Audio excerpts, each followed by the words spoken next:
Another segment of 1988 was the movies. Now, the movies that we hold near and dear to, we thought was the two best. I'm not talking about no fried green tomatoes. I'm talking about Spike Lee's School Daze and Eddie Murphy's Coming to America. Now, School Daze, for me, we kind of grew up with that stuff and had the same things going on in school as Spike had in the movies with the light-skinned kids, the dark-skinned kids, the good hair, the bad hair. That was some real shit, some shit that really hit home. And I think, you know, we lived it. I mean, so we thought it was good. We did live it, you know. We went to a school way out, and then basically everybody was bused to the school. And I'm gonna keep a long story short. We threw a talent show. Hey, we had the light-skinned girls dancing with us. We had the dark-skinned girls dancing with us, and we was doing a damn thing. But you know, it was a time where basically you did have that divide in our community. And you know, I'm glad that Spike brought that movie out and showed some light on that. I'm gonna tell you on the real. What I remember about that shit was my experience when I was in college. You know, because you had the fraternities and sororities that he spoke on that movie. And what I remember is you had the sororities, the ones who were pink. I think they were called the AKAs. Most of them females were light-skinned girls with long hair and all that. And then you had, I think, the Zetas or whatever they were. They were more the dark-skinned, darkest complexion girls and whatnot that were in that. So, you know, it hit home to me on like how real it was. I'm like, it's straight up like that. The light-skinned girls clicked up over here. The dark-skinned girls clicked up over here. The ball players and whatnot, they clicked up in the queues. And the more educated brothers, they went alpha phi alpha. It was just crazy. I think he really hit home with that. And that's what I remember from that movie. That movie right there to me was a hood Oscar award. And it could be in rotation to this day. Coming to America, same thing.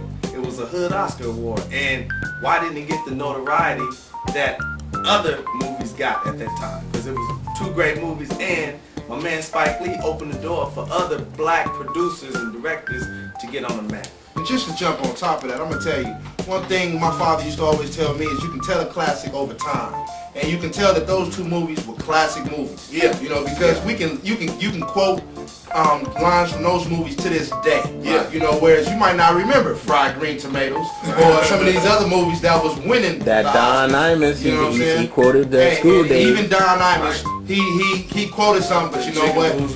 You got dealt with, and you will get dealt with. And this ain't about Don Imus. Yeah. What I remember the most about Coming to America was Eddie Murphy played all the different characters. Yeah. You know, yeah. It showed his versatility. It showed his versatility. The last time I had seen that was Which Way Is Up with Richard Pryor. Right. Richard Pryor did all the different characters. Right. But Eddie Murphy said it. I think Richard Pryor played what, 2, 3 different people. Right. He played a few. You know, and then you had Flip Wilson did that a little bit. Right. You know, but you know, you have a little background and understanding on all the different you know, characters and Well, people that have done one that. thing that I would say this was Spike Lee. I do have my keys.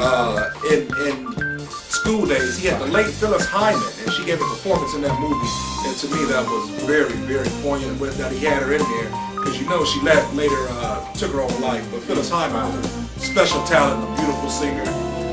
Bridge in the past to the present. Yeah, and Spike was good for that, and that's what I take out of School Daze, and like Marcus said, when Coming to America, you had Eddie Murphy play all these characters, and that was just brilliance. And yeah, you know what? That's just something. He played a Jewish man. He was a black guy who played an old Jewish guy. So that right there to me just shows the kind of range he got. I mean, he went on later, you know, down the line to play an old Asian guy. But for him to play a black barbershop owner, to play an African young prince, and to play an old Jewish guy, that just shows the range of talent he had. And everybody knew he did the other characters, but at the end when they showed the Jewish guy with Eddie Murphy, everybody went crazy. Yeah, they did. They didn't know. You know, one thing I wanted to really add about Spike Lee was that he was one of the first people to put darker skinned people in the movies, and I think that has actually had an effect in film and in the movie industry to this day. Because before then, you know, you did have your lighter characters, you know, Priest, all the other cats. I can't even think of the names right now. He gave a lot of black people work too. He hired a lot of African American people and gave them jobs, good paying jobs.